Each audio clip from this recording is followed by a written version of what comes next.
Hi, this is Jason Lisk with Pool Genius. I'm here with this week's Bracketology episode as we break down the action heading into the final weekend of February. I've got a very special guest with me today. Nick Bateman is here. Yep. Nick is, for those of you that are getting our newsletter, Nick is writing a lot of the content in our newsletter, but he also does a lot of other things on college basketball. A world traveler, gets to go to games, a hot shot. Tell us all about what you do in the college basketball space, Nick. Yeah, love college basketball. It's my favorite thing in the world. I, cover as many sports as I can throughout the season, but for those of, that do know me, it's college basketball aggressively and nothing else from, late January into April. It's literally all I care about.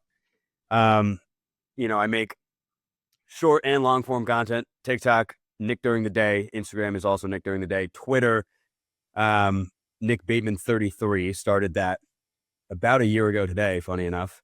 And I follow Jason on there, obviously. And that's, my account started a long time ago, by the way, back in 2010, I think, before my account I've had since I was in 8th grade, and I used to tweet like happy birthday to like the girls I had. Go check and see if we can get you. Yeah, you can go way back there and see if you can find something. But yeah, that's pretty much it. I mean, it's I'm going to continue to be talking a lot about college basketball. So excellent. This is not a one-off thing. I'm not just coming on here and talking and then going away. So you can find me at a lot of places if you're find his stuff. If you're into TikTok, like my kids, you're majorly into TikTok. That's how they demographically, from an age standpoint, TikTok, it does tend to be my age. and so they tell me when they see my stuff on there because I don't even know. But you would know. Yeah. Which is similar to my father. Yeah. So, but let's get into college basketball bracketology for this week. We've got a lot going on. It's been another great week in college basketball. We are coming off of that weekend with all those big matchups. And then we had some key games in the middle of the week with the bubble, I think. And so let's quickly go in. I'm going to show you my top 4 seed lines. I'll let Nick tell me where I'm wrong, where I'm right. But I'm showing you my top 4 seed lines in the bracket update. This is through the games during the week. So up until Friday night's game. We'll be releasing this episode on Friday morning. But you will see, there's one big game tonight, by the way. We are recording this before the Michigan State. Where's Michigan State playing tonight? They're playing Purdue. Purdue, that's right. The Big Ten. Things could change, obviously, after that. Yeah, I don't know that I would swap Michigan State to the 3 line just yet, even if they win, but they'd be close. And so that's really, there is the potential for some movement. Just to keep in mind, what I'm showing you does not account for that game, but it accounts for everything through Wednesday night. So we've got Duke still as the first overall seed coming off of last weekend's win over Michigan. Michigan is the other number 1 seed. They are both, I think, virtual locks. Arizona is very close to it.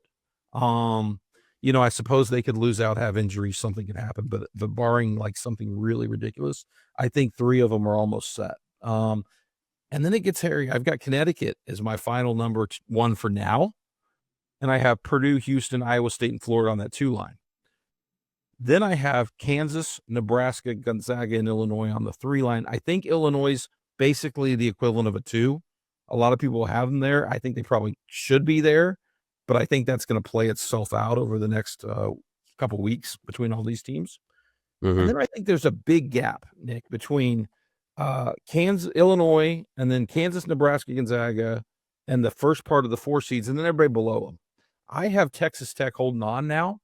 I had my concerns about the JT Toppin injury. I just don't think there's a team that has a close enough resume on the 5 line or lower to knock Texas Tech out now, unless Tech just really looks bad, worse than they have in the first 2 games without Toppin. Yeah. So I, for the most part, agree with everything that you just said. I feel like I have Illinois on the 2 line. Yep. I have Florida on the 3 line. I was just at the Florida game last night in Texas. They were losing with like 6 minutes left, but looked incredibly impressive at the end of the game. They've won, I believe, 8 in a row. It's entirely possible that if we're projecting outwards, that they finish the season winning 14 in a row, right? Like this Florida team, is playing really good basketball. I think they were out-rebounded by Texas, and they still won that game by double digits, and that's their whole shtick, right? So I think if you're projecting outward, Florida on the 2 line makes a lot of sense. But as of right now, I think Illinois probably deserves that. Yeah, I completely agree with that because my philosophy of what I like to do with mine is actually try to project Selection Sunday. And so I am projecting Florida's kind of trajectory, how I think their resume will look then, and that I think they're the more likely team of all the 2-seed-ish type teams to win their conference tournament. And I think that will matter when the committee looks at it by then. I think right now you're right. And Florida's, by the metrics, the 9th team, I think, on this list. But I bet them last week, just 1 week ago, they were plus 10,000. I put about $5 on a plus 10,000 Florida to get a 1 seed. I'll have to see where it is now. When I checked before the game last night, it was all the way up to plus 600. This week is broken about as well as possible for a Florida backdoor 1 seed, by the way, with Houston losing twice. Yeah, I mean, all that stuff. The only thing you would argue is UConn, if they lost to St. John's, then you almost think that it's probably a lot, like 50-50 shot. But that last 1 seed is fascinating. We had a similar thing around this time last year where there were 6 teams that deserved it. I remember Florida and Tennessee were neck and neck, like almost identical resumes. And then there was Alabama as well. This year, as of right now, I do think that UConn being 4th in strength of record and wins above bubble and KPI, every resume metric suggests that they are that 4th 1 seed. And they just beat St. John's by 30. So it feels clear to me for now.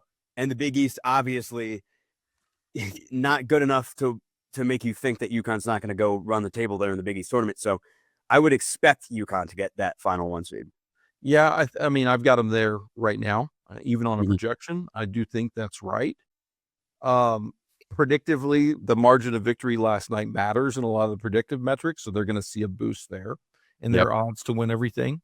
There is the door, though. I do think they probably need to win the Big East or certainly not go out early and maybe not take another loss to solidify. If they win out, they're the 1 seed. If they lose, you open the door to all these teams that have a tougher path, but one of them's probably running the table. And I think that's what opens the door.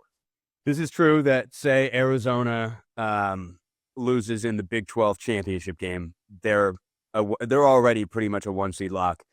If they lose that game to Iowa State or to Houston, and that's your Big 12 champion, the way the Big 12's operating this year, it almost feels like you can't not make that team a 1 seed if they do run the table in that conference tournament and beat Arizona to claim the trophy. So, yeah, it is. You are right to say it's more up in the air, but do you see know how many for Purdue, by the way, because they're on the 2 line pretty comfortably, but they're the one I have a little more harder time saying the path is there. I just because of what they've done against Iowa State, against Michigan in some of the key games, I think that'll be held against them in a head-to-head comparison for the ones. Yeah, I completely agree in the sense that like the Iowa State game was already concerning, but then it was almost optics when it came to the Michigan game. Like I don't think the committee ever really lets that kind of play a part, but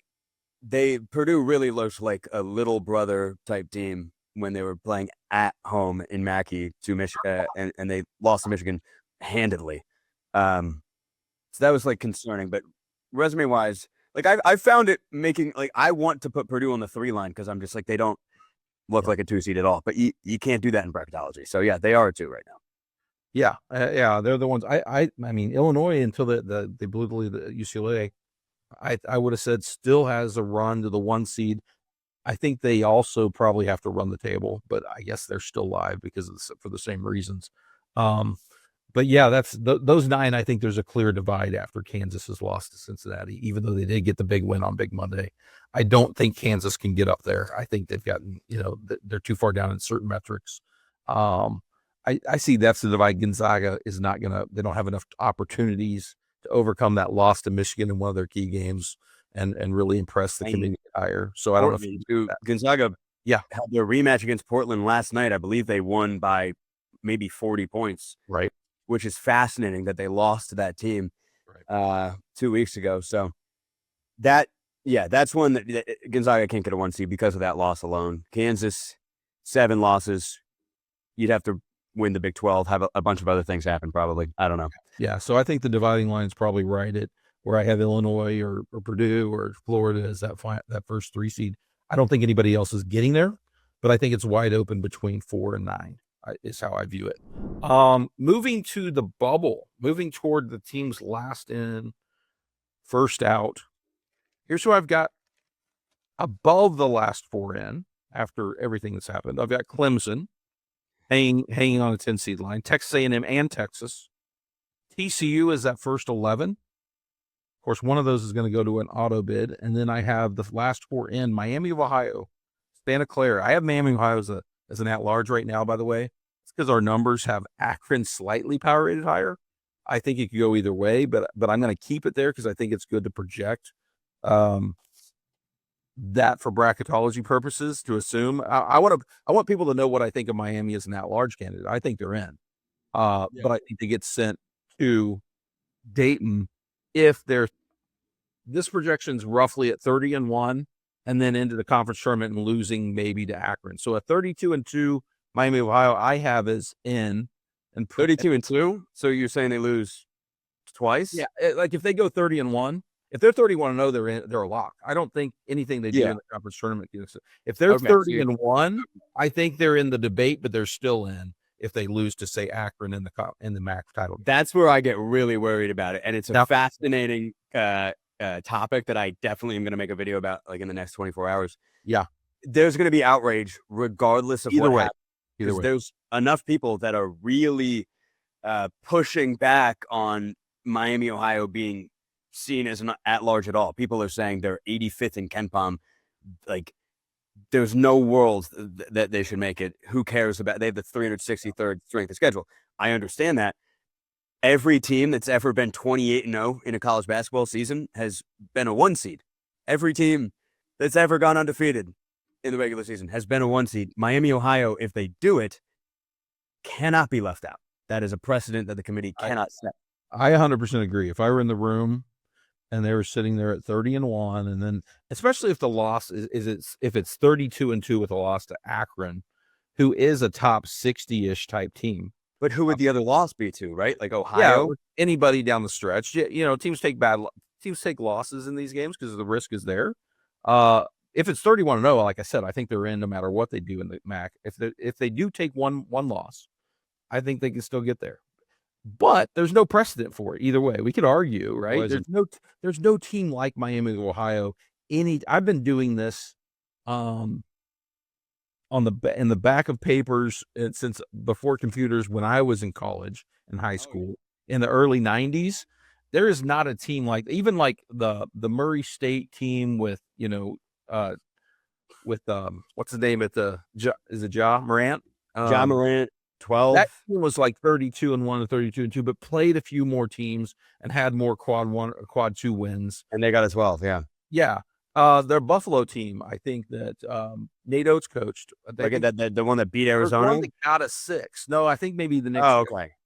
But they were but they had tougher games on their resume. There isn't an example of a team that both had over 30 wins, but also basically had no top. They have one top 100 win. Basically. There was, and I forget the teams, but I was talking to someone just in the replies of my tweet about that. And they were like, the closest comp is you got to go back to like 2004 or 5. And it was, I forget the team, but it was a team that got a 7 seed. And they were like 70th in KenPom and had a couple losses. Their strength of schedule was probably a lot better than 363rd or whatever. Like that's the precedent that we've never seen before. Is your schedule is so bad, it's almost like you're playing in the SWAC. Like, how is it this bad?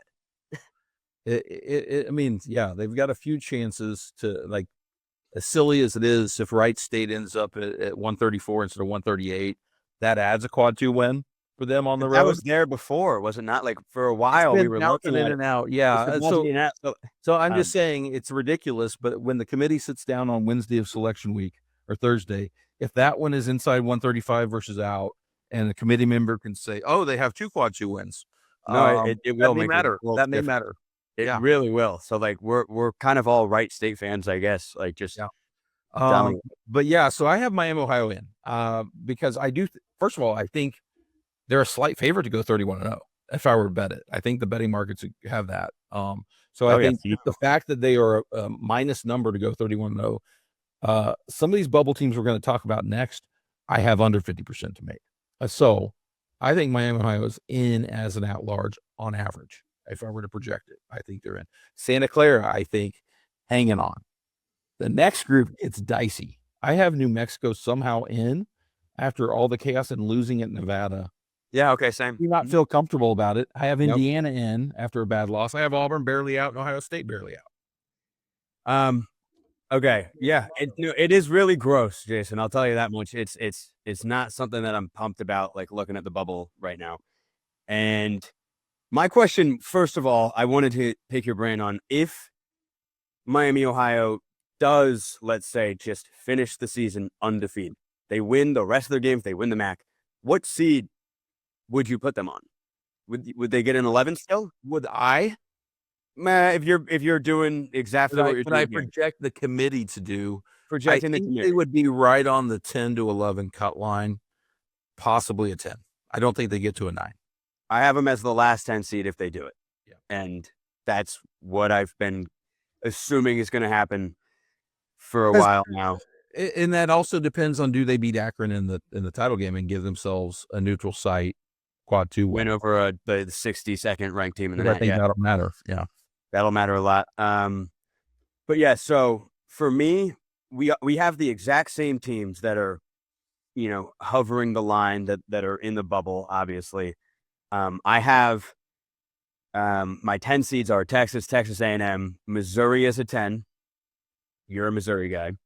I am. They could be up at a 9. I pushed them to the last 9, so I didn't show them here. But yes, after that 5th quad 1 win, yes, teams like that have gotten surprisingly to the 9 seed line in the past. It's the non-conference strength of schedule where it's like how I feel like year after year the committee kind of fluctuates on how much they care about that. But Missouri is doing a lot of their work now and did not earlier. I think, and that's why I actually, emotional hedge bet Missouri to miss like a month ago. Yeah. And it was because of the non-conference schedule, because I'm like, they're going to have to get big wins or that's going to be held against them if they are if they were in the group we're talking about right now with New Mexico and Santa Clara and Indiana, Missouri would be in trouble. They would cut them on the non-conference schedule. Yeah. Once you get enough big wins, it doesn't matter. And I think they are like right there. Like once you add Tennessee to Florida and all the other ones in the ACC, and so they're on the 10 line for me. I have Miami, Ohio on the 10 line. Then I have Auburn, UCLA, Cal, TCU, Ohio State, and New Mexico, with my first teams out being Indiana, Santa Clara, San Diego State, VCU, Virginia Tech, USC. So it's you could convince me of anything. My main thing is that I think you have Indiana in, Auburn out. I disagree with that in the sense that you look at Indiana's 2-10 record in quad 1 and their 4-11 record against quality opponents in quad 1 plus 2 games. That's disgusting. Auburn 7-13. So they have 7 wins that you could almost define as quality. Indiana has 4. That's less than South Florida. That's less than Belmont. It's less than Washington. It's less than Boise State. Like I can't justify Indiana right now. I really can't. Yeah, it is disgusting because I had them out on first look. By my average seed line, Auburn would be right with Santa Clara and ahead of New Mexico and Indiana. My concern, based on history, is how the committee will treat them and then what they have ahead of them. They have 3 games left. Our average projection 17-14. I think that leaves them squarely on the bubble if they hit it going into the SEC tournament, right? That's how I view it. Is they would be right on the cut line. They would go to the SEC tournament with no guarantee of anything. If they win out and they're 18-13, I think they're in. On the other hand, if they're 16-15, there's nothing they could do at the SEC tournament to get in, I don't think. So 17-14 puts them, I think, probably at around the 10 or 11 line, playing somebody like LSU. Well, you got to win that game, but I'm not sure it does much for you. And then you got to play the next round. And I think if you lose that one, you're squarely on the bubble. So I just have my concerns. I had them at like 40% when I crunched all my numbers. And I think Indiana is barely over 40%. Like it's like literally they're both under 50. I would not bet either of them to make it at a 50-50 proposition. Yeah, and obviously they're both 2-7 against quad 1A teams. So like they're really similar.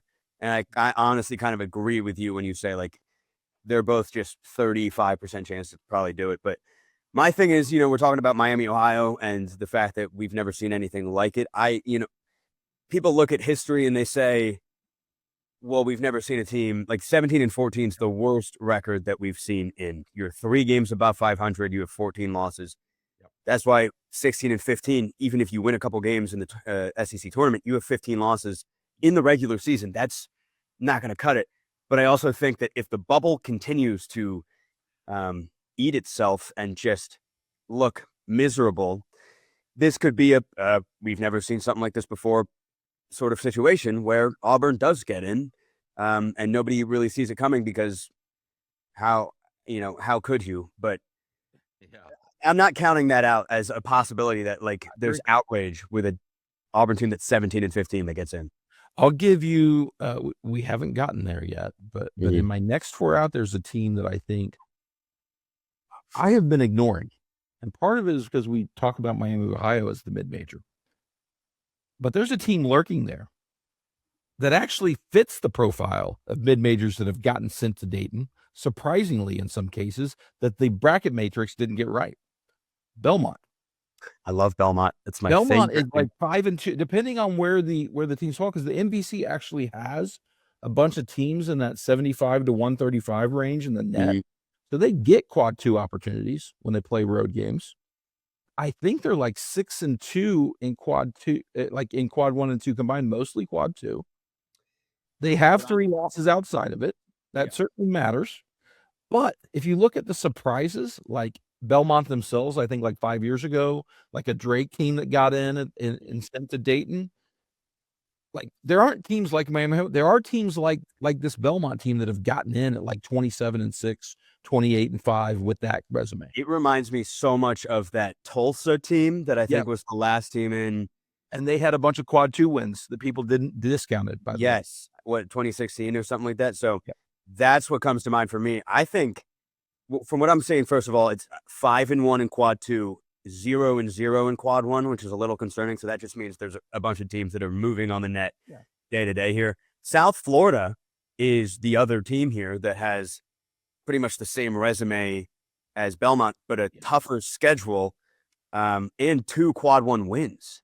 Yeah. And, right now I have both of those. I put Belmont here. I should have probably caveated that with an asterisk. I have South Florida and Belmont as my projected auto bids. And they are basically my 11, my last 11, first 12, depending, tomato there. Yeah. But I think if Belmont doesn't get in, let's say they get to 27, 28 wins, but there are good teams in the MVC. I've been Illinois, Chicago, by the way, by record isn't that good, but with the current lineup is.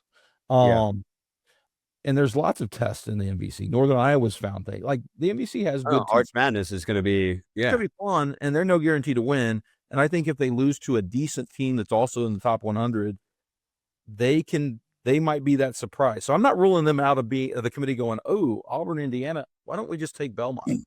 And if I were the commissioner, Oh yeah, you go. If you're the commissioner. I was going to say this is a topic I wanted to ask you your opinion. Here's if Jason were commissioner, and I were in charge of telling people how to instruct people at the bubble, my instruction would be, listen, I don't want the 45th best team. And by that, I mean, I am fully confident that Auburn is not one of the top 40 teams in the country. I am fully confident. They might be 44. They might be 45. Same with Indiana. And this is true of the NCAA tournament when you watch what teams go on runs. VCU, Loyola Chicago, They're the teams people like poo-pooed. But the teams we don't see going on Final Four runs are the teams that got in, like Indiana and Auburn, that proved they were below average in the best conference. Yeah. They don't go to the Final Four. I would That's give like it UCLA, I teams guess. where I could make an argument. Maybe they're the 70th best team, but maybe they're the 35th. We don't know because they don't play these teams enough. Mhm. I would give them the chance. If I were commissioner of college basketball, I'd say, if you're not sure that team's clearly one of the top 40, take the team you don't know quite how good they are because they haven't played enough teams. That would be my position if I could change the rules. Yeah, so I completely agree. I have a bunch of thoughts on it. First of all, like, say I was commissioner. Well, honestly, the way I want to word it is there's a lot of talk on like expansion, and Charlie Baker is making it seem like it's probably going to go to 76 soon. And there's a lot of people that are like, oh, I could, write a dissertation about how horrible this would be. It'd be the worst thing in the world. And then we talk about our, first 8 out or whatever. At least I'm looking at my teams that I have out right on the line right now. And it's VCU, San Diego State, Santa Clara, South Florida, Belmont are 5 of those 8 teams. If you expand the tournament, I feel like people are going to be upset at the fact that it's, oh no, you're letting Ohio State come in with no quad 1 wins. And I get that. And I don't love it either. But it's still going to be the round of 64 on Thursday and Friday. The tournament's still going to look exactly as beautiful and amazing as it always is at the exact same time as it always is. You're just probably opening the door for some of these teams that the power conferences are refusing to schedule games against that do have resumes that If might you not have make made it sure before. the committee takes those teams and doesn't take the 17 and 16 team So instead. your suggestion is just do it now, which I think is better. Just like, let's just put in Belmont and take Auburn out. And I don't disagree with that. But the worry is it gets hazy. And if there is expansion, which again, it would have to be perfectly executed expansion. I don't know how much I hate it in comparison to other college basketball fans because we're probably giving MAC team, like even an Akron or something like that can sneak in at the back door and show the world on that Tuesday, Wednesday in Dayton what they can do. So Akron, by the way, happens to be in a year where Miami, Ohio is undefeated. And Akron's sitting there as the next team, and they're definitely one of the 4 or 5 best mid-majors this year. And they may not get in because of that. And like you said, they would have that chance. I'm not as opposed to it as either if they do it in a way. I think the best matchups, because it's an entertainment product in the end. Mhm. The best matchups, put a big major against a mid-major in every single play-in game and call it good. And I think that would be the most entertaining way to expand. The other thing that I had to say about it is, and I made a video about this, but it was like, okay, we're seeing a lot more non-conference games in February, and apparently it, did wonders for ESPN's broadcast, like 4.3 million viewers for Duke, Michigan, all that. So if they're going to continue to do that, the video I made was like, let's make it sort of like a team you played in a recent tournament sort of like matchup from a marketing standpoint.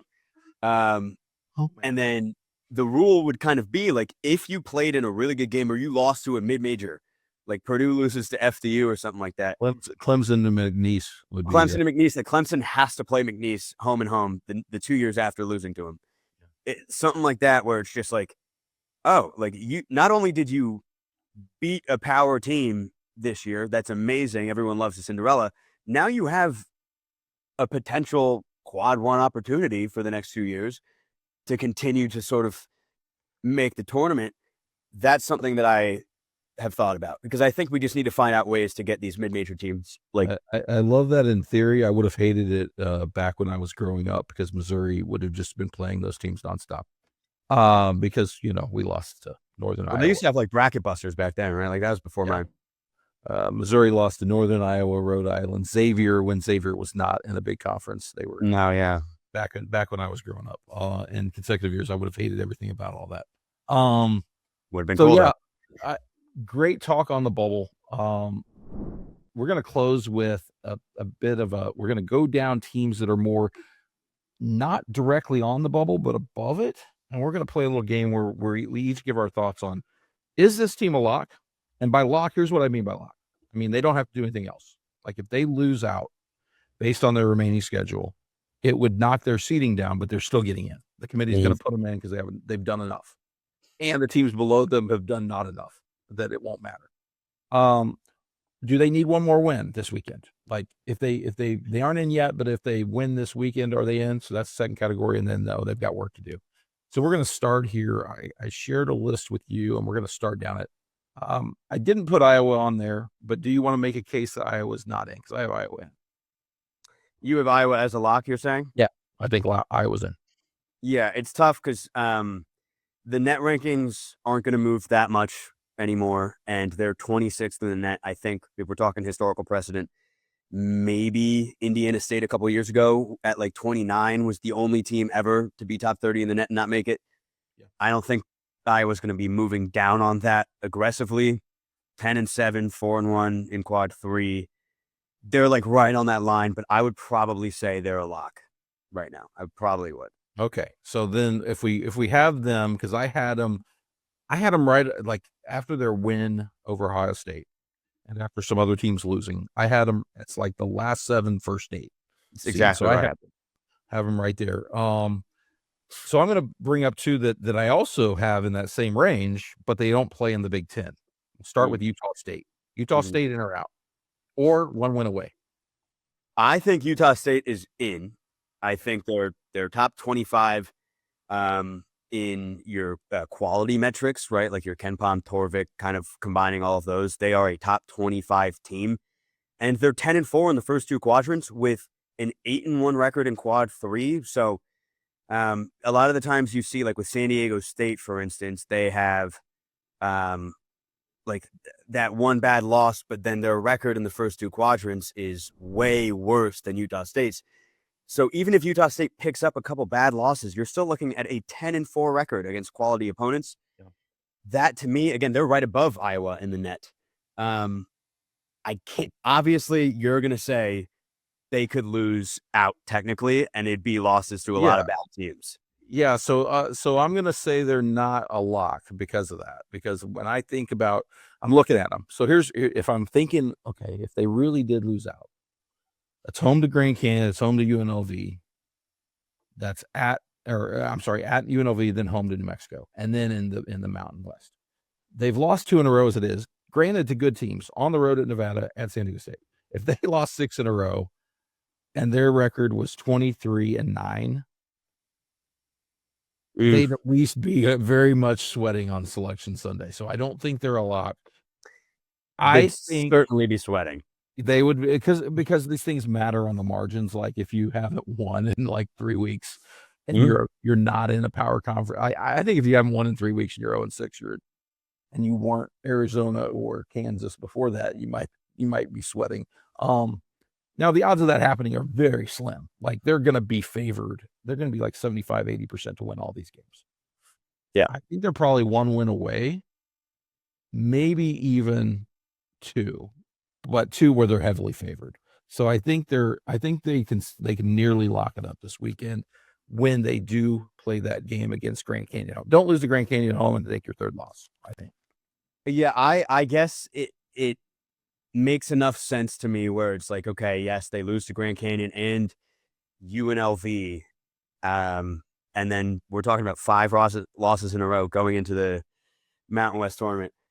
If I'm on the committee, the only thing I have to say is like you're like talking about like Santa Clara would almost have to like win out, like God, like there are teams like the scenario in which Utah State falls all the way from a 7 seed to out means that these teams on the bubble that are also in not great conferences are going to have to do remarkable. So the percent chance I would say is very low. It's almost negligible. Yeah. We need a year like 2 years ago where like literally the bubble shrank by 3 spots. Exactly. So, but then there's another team that you have on that 7-8 line, right? Yeah, St. Louis. Do you think like St. Louis a little different, but similar? Very not similar. In a Power 4, not in the Power 4. They took a notable loss, but that dropped them to 25-3. Dayton, a team who's probably better than their overall season record and rating based on the lineup they currently have available, who's not been available necessarily every game. But still a 15-point loss at Dayton, their third loss. They have Duquesne. Here's the thing. They have Duquesne and Loyola Chicago at home. That's where it gets tricky. Loyola Chicago If they beats don't them. win either of those two games, like, how do you evaluate them? Do you think they beat Duquesne, they're in, or do you think they're already in? I think if they lose to Loyola Chicago, which won't happen, but if, God forbid, that somehow happened, there's an argument that's like a 2 seed line drop. Yeah. Because that team is, I don't even know where they are in the net, like 250th or something, maybe worse, maybe even in the 300s. But my thing is Dayton is 76th in the net, so they are extraordinarily close to being a quad 1 loss. And St. Louis does not have bad losses, and they are bad as in quad 3 or 4. They would be 5-3 in the first 2 quadrants, which is above 500. You know, to me, it's tricky to call them a lock just because there is that. You can't lose to Loyola Chicago, but it won't happen. They won't lose that game. So Yeah, I think it won't happen either. I'm going to say they're 1 win away. I think they beat Duquesne. They're 99% to beat Loyola based on the ratings, the relative ratings of the two teams. Yeah, see, that's my thing is I think they could beat Loyola, lose to Duquesne, and they're fine. They're happily in. So I think 1 win away either way. I don't think they're a lock yet because again they don't have the volume of top wins that a 7 seed from the Big Ten or the Big 12 has. But I think they just got to avoid bad losses, multiple bad losses. Okay, so that gets us some non-power. Now we're gonna go to the ACC. NC State and Miami. You think either of those are locks, or do you think they still have work to do? So I have Iowa as that first 8 seed, followed by NC State and Miami. We're calling Iowa in. Now, I have Utah State as a 7, so it gets tricky there. But NC State has a quad 4 loss and 9 losses total, so I don't think I would call them a lock. But Miami, just from like Miami's also 29th in strength of record. NC State's 39th.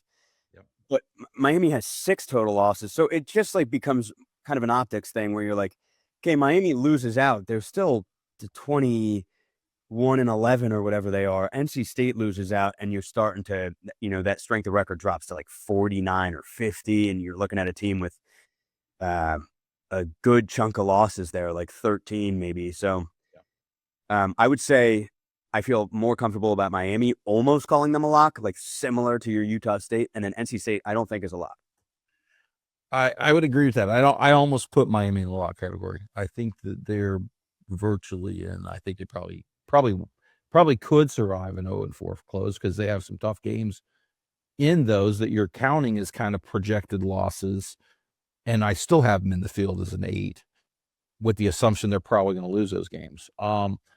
NC State, I think if they do they play at Notre Dame or at home? They play Notre Dame, I think, next. I can look that up for you. I'm gonna look real quick. Yeah, it's on the road. It's on the road.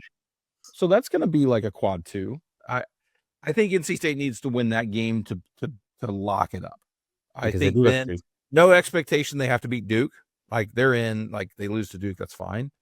And honestly, they could probably then survive a loss to Stanford, even if they beat Notre Dame.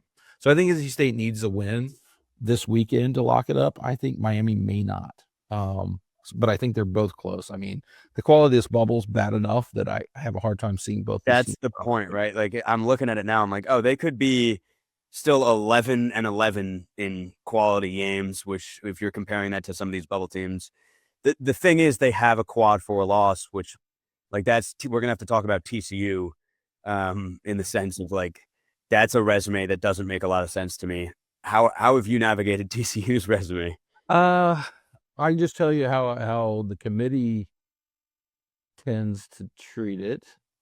I don't think they've overly penalized, quote, bad losses. I think they penalize. I mean, it counts. It's a bad loss. But I think if your rest of your resume is good enough, they kind of poo-poo it a little bit. So in my formulas, I tend to treat it as any loss, just as any loss. And I've been more accurate that way because there's been too many teams that have both really quality wins and then bad losses that are high majors, and they tend to get in. As long as they don't have too many. Like, you could have 1 or 2. Now, if you have 3 or 4, I think different story. Yeah, I agree with that. I think you almost get like a free pass almost for, because it reminds me of 2022-23 Clemson, where they might have been the first team out, but they had 2 quad 4 losses and 2 quad 3 losses. But it was like a debate: are they going to get in, or is NC State going to get in as that 11 seed? Clemson beat NC State 3 times that year by an average margin of victory of like 28 points. They destroyed them. And then NC State was like that last team in, and then Clemson didn't make it. And it was like, this doesn't make a lot of sense. So you know that the committee does punish it, but you might get 1 free pass per quadrant almost. I agree. Yeah, I agree with that. You probably get a free pass or 2, especially if there was an injury related. They're inconsistent on how they apply that, but if it wasn't the same team, if it was early November, sometimes they'll forgive it. If the first game of the season for TCU, they lost to New Orleans. Yeah, I think that was that literal first day of the season. So yeah, so we TCU's at the end of ours now. Obviously, they aren't a lock and they're not 1 win away. I didn't even put them on the list.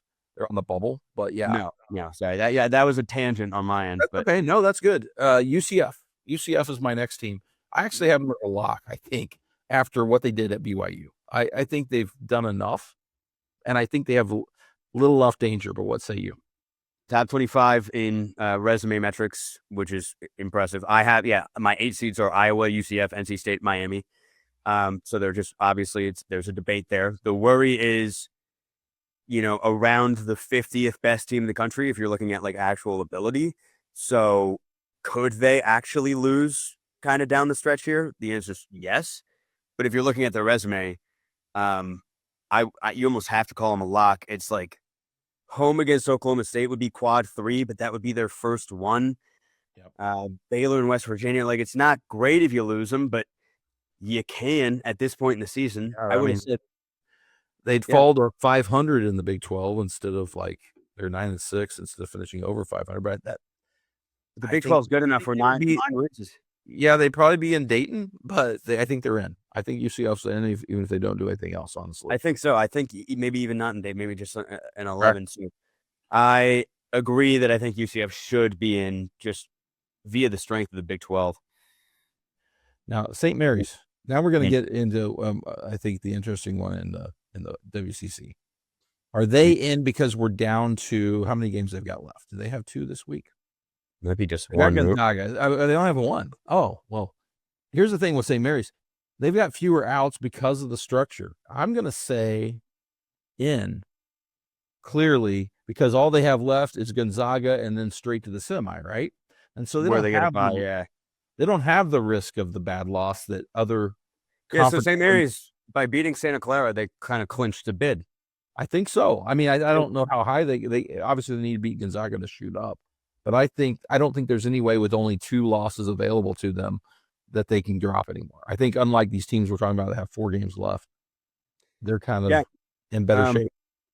Again, kind of unprecedented. They don't have a quad 1 win, right? Like, that's something that you see Ohio State being punished for aggressively because of the amount of opportunities they've gotten to win one. St. Mary's hasn't had as many opportunities, but they certainly don't have one. So it kind of feels like a interesting dichotomy of power versus mid-major, where how rewarded are they going to get for, like, maybe we're overseeding them without really thinking about it in general. Yeah. Well, I'm gonna speed this up. I'm gonna batch the next 4, but I'm just gonna ask you this. I'm gonna give you my 4. The non-Texas schools. I'm gonna give you 4, and I want you to say if you think any are only 1 win away. I don't think any of them are locks, but you can disagree with me. UCLA, Georgia, Clemson, and Missouri. Do you think any of those are now 1 win away from being basically what we're talking about this weekend? Yeah, it's tough because if you asked me 2 weeks ago, I would have been close to saying, like, yes, Clemson is 1 win away. And then they lost 4 straight. And now we're talking about, like, okay, now are they really a win away? They have Louisville, North Carolina. as their next 2 games. So you lose those 2, you've lost 6 in a row. Yeah. And then is that next win against, I think it's like Georgia Tech or Notre Dame. I don't remember what it is, but I don't think that next It win is Georgia Tech at home. Yeah. That's not going to Yeah, do. so I don't know. That's not doing enough to where it's like, okay, now thank God you beat Georgia Tech, you're in. So I don't think Clemson is. Georgia plays South Carolina and Mississippi State, and then Alabama. So if they win that Alabama game, they're in. But lose to Alabama and lose to South Carolina and Mississippi State, crazy things can happen. Georgia's certainly close. Yeah. And then what were the other 2 teams? Missouri SMU and UCLA. So Missouri with all their crazy resume and all the recent quad 1 wins. UCLA is not Okay. a win away, in my opinion. Missouri is also not, I don't think. Okay. Similar resumes, both 9-9 against quality teams, but no. I think Clemson and Georgia are closer.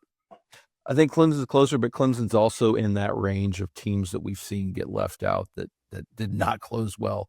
Oklahoma a couple years ago, West Virginia last year. Talk about Trae Young's Oklahoma, though, who closed as bad as I've ever seen a team close. Yeah. Still got a 10 seed. So, yeah. So happens.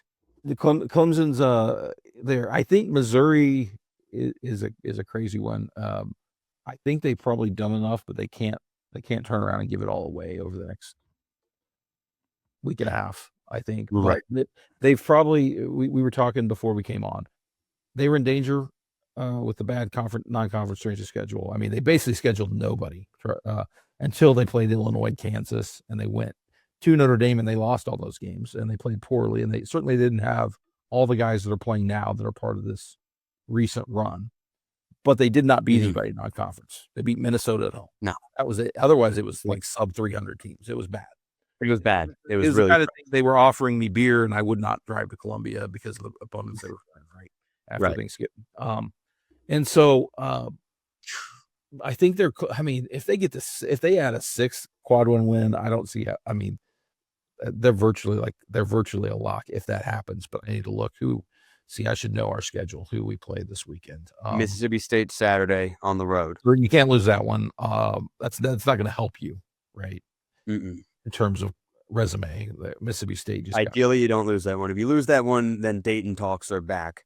Yeah, and then obviously tough ones at Oklahoma and home against Arkansas. So yeah, I think Missouri's 1 win away. Honestly, probably now, crazily enough, because it will clinch a winning record in the SEC, and they'll have those 5 quad 1 wins. But it's going to be hard. That schedule is. I mean, if you don't win at Mississippi State, Oklahoma's not easy on the road. Arkansas is really good, and so they have to play them at home. That does present danger to slip. I think the possibility of losing 4 straight to end here after beating Tennessee at home, which is great, but I can't say that Missouri I feel like ultra confident about, just especially because say they drop back down to like 70th in the net after losing 4 straight. And then we're talking about like as a team that low in the net ever gotten an at-large, and things get dicey. So Missouri, because of their non-con, I've honestly been hesitating to move them up my seed line for that reason. Oh, totally get that. And then we get to the Texas trio that I have. I had SMU falling after that loss at Cal. Cal, by the way, moved into my, I think, next 4 out. Cal's in the discussion now. They're alive. They're alive. They can get in the mix. I moved them in. I think they deserve a little more respect here. Okay. Because they're 4-4 in quad 1, which is like, if we're talking about Missouri, 5-5 in quad 1, 4-4 in quad 2, Cal is pretty much matching that. Strength of record and KPI and wins above bubble is all like in the top 45. The issue is just like, they're not actually that good of a team. But they have the resume that if we're putting Missouri on the 10 line, Cal's got to be just right behind them, in my opinion. So I put Cal in, especially when you're comparing it to Indiana, where I'm nauseous looking at that resume. It's the only thing is the net would suggest that Indiana deserves a spot, but I think it's more of like the net. The committee uses the net in weird ways. So yeah, I included in my projections because I found when I modeled it, it matters on the market. It doesn't weight as much as other things, but the net does matter. especially since it has a predictive element and the power rating element to it. Yeah. And the black box that I don't know exactly how they come up with the numbers, but I do know that power, like how much you've won by matters. Yes. So you're not going to get in if you're like a 70th in the net. But if you're 55, if you're 60, but you have good resume records, you probably are. Which is where Missouri and Cal are. Yeah. So you got to be good enough. You got to be good enough to not be left out because But yeah, so, when it comes to Texas A&M, SMU, if the question is, are any of them one win away? One of the things that I think they play on Saturday, by the way, the two SEC teams. Texas A&M. Yeah, okay, so that's huge. Obviously just came back from the Texas game, would have been a huge win. But I think Michigan State 2021, the team that played UCLA in the first four, is the only team to get an at-large with a 500 record or below in the first three quadrants. And Texas right now is 9-11 in the first three quadrants. So that's your concern about Texas. I don't think they're even a win away. I think they're 2 or even 3. Like, they really are on the bubble there. It's just they're 31st in KenPom. They're clearly good enough to do it. A&M 11-9. So, you're still treading that line here. But Texas is the team that I would worry about. I think winning yesterday was huge. They really needed it, and they didn't. Yeah, to me, they have to win 2 out of the next 3 to stay above the bubble talk, above like the true bubble talk of, they might be left out. Yeah, like coin flip territory. Like they get A&M and Arkansas on the road. That Arkansas team is going to be tough. They might have to win at A&M, and they play Oklahoma at home. Have to win that. Probably need to split. I think if they don't split, if they're 18-13, like you said, 9-9, they are squarely on the bubble. Beating Oklahoma at home and then losing the other 2 is not enough, right? At all, in my opinion. I agree. It's gonna have you where you've got to do something at the SEC tournament.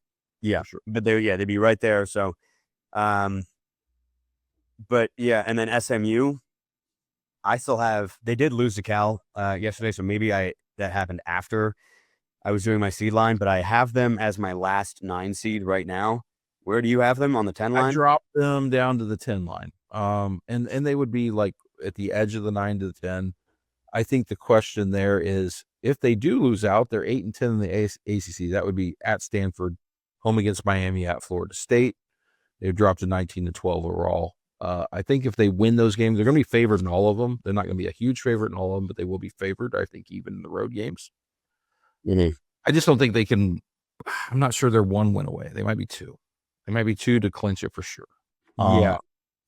It's tricky with SMU. I mean, they obviously just don't have that bad loss. Like, only 2 losses outside of quad 1 and a pretty solid record in general. Like, I'm not that concerned about SMU, even if they do.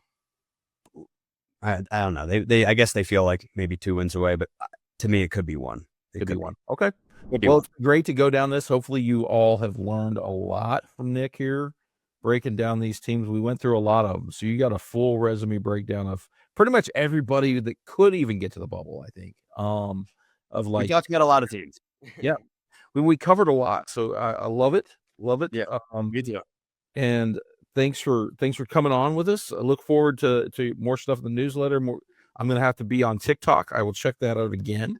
And see what you got going on there on TikTok. And that's right. And maybe you don't do any mogging. Is that what my kids are talking about nowadays? Yeah. I don't know. I feel like I'm trying to keep up with the TikTok trends. Look, yeah, that's hilarious. I will try sometimes to incorporate Dusty May frame mogged the Michigan State student section when he sat on the chair in front. Like, that was a frame mogging 101 masterclass. But yeah, I don't know that the audience for that is pretty TikTok dependent. And we try to educate our YouTube crowd. Yeah, the Team Rankings YouTube crowd might not even come close to understanding the clavicular lore. Yeah, I can't keep up. I ask my kids. Pretty funny though. It's good stuff. Well, it's been great to have you on. Look forward to it, and we are just dying for the NCAA tournament. So keep up with our channel here. We will have more and more content as we get into March. We are only 2 days away, 3 days away. 3 days away. Friday, Much Saturday at midnight. We switch over. And then I'm gonna throw a party. I mean, That's just go streaking. It's gonna be amazing. It's the best month We're in the staying world. up for a Mountain West game. I should have seen who's playing on Friday. Oh, Saturday this is night. we're so close to the Mountain West games starting at 12:30 p.m. Eastern, or sorry, a.m. Eastern. That's right. Oh, It the could be tournament ending game? at 3:30. Yeah, I had a lot of futures on Colorado State. I was riding them going into the Mountain West, so I stayed up last Yeah. year and watched every Sure. Mountain Colorado State game. And I You're think they were Central in the Time, late aren't you? window. Huh? You're Central Time? Yeah, and I'm pretty sure they were up like super, like they were on the late window every time. Yeah, because on the East Coast, I'm telling you, like I am awake at after 3 a.m. watching college basketball live. That is the most glorious thing in the world. I'm tired, but the fact that it's even possible is amazing. So I will be doing it. Well, here but as we sign off, I'm telling. Oh, we have Nevada, Gonzaga, St. Mary's at 10:30 Eastern time. Let's go. On So it'll end ESPN. with 1. So Yeah. it'll carry us into March. Gonzaga, St. Mary's will carry us into March, as will probably Grand Canyon, Utah State, as long as it lasts 2 Two hours. huge games too. I mean, come on. So we can catch those games on March 1st if you stay up. Sweet. All right. Okay. Well, great to see you.